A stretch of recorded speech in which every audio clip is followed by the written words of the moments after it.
বর্ষিয়ান রাজনীতিবিদ ও মুক্তিযুদ্ধের অন্যতম সংগঠক তোফায়েল আহমেদের জানাজা অনুষ্ঠিত হবে ভোলা সরকারি উচ্চ বিদ্যালয় মাঠে।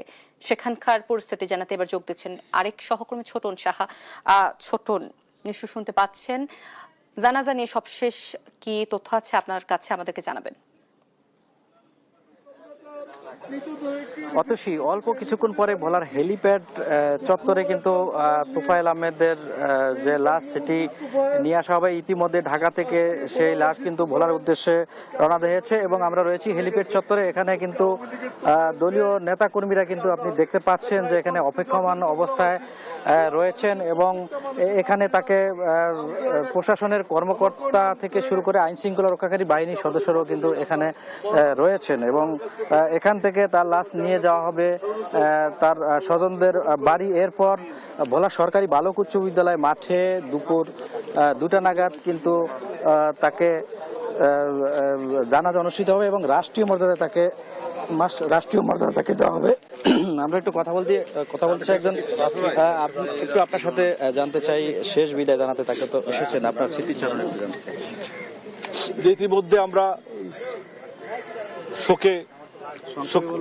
শোকাহত। আমরা জননেতা তোফায়েল আহমেদ, ভোলার গর্ব, ভোলার কৃতি সন্তান, তাকে আমরা হারিয়েছি। আমরা ব্যথায় ব্যথিত। আজকে ভোলার হেলিপোর্টে আমরা দাঁড়িয়েছি, এই তোফায়েল আহমেদের ডেড বডি আসবে।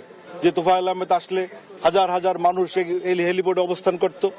এখনো মানুষ আসতেছে, কিছুক্ষণের মধ্যে জননেতা তোফায়েল আহমেদের ডেড বডি আসবে। ভোলাবাসী তাকে দিয়ে গর্ব করত।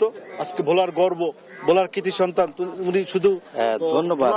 যেমনটি শুনছিলেন যে দলীয় নেতাকর্মীরা কিন্তু শোকে স্তব্ধ। আমরা এর আগে গিয়েছি তোফায়েল আহমেদের যে গ্রামের বাড়ি, সেখানেও আমরা দেখেছি যে তার যে লাশ দাফন করা হবে এবং জেনেছি যে পারিবারিক কবরস্থানে তাকে দাফন করা হবে। সেই কবরস্থানের জায়গাটুকু শনাক্ত করা হয়েছে এবং কবরস্থান খোঁড়া হয়েছে এবং সেটি সম্পন্নের দিকে। সেখানেও আমরা দেখেছি দলীয় নেতাকর্মীদের কিন্তু আমরা ভিড় লক্ষ্য করেছি এবং জেলা প্রশাসক যেমনটি আমাদেরকে জানিয়েছেন, যেহেতু তোফায়েল আহমেদ মুক্তিযোদ্ধা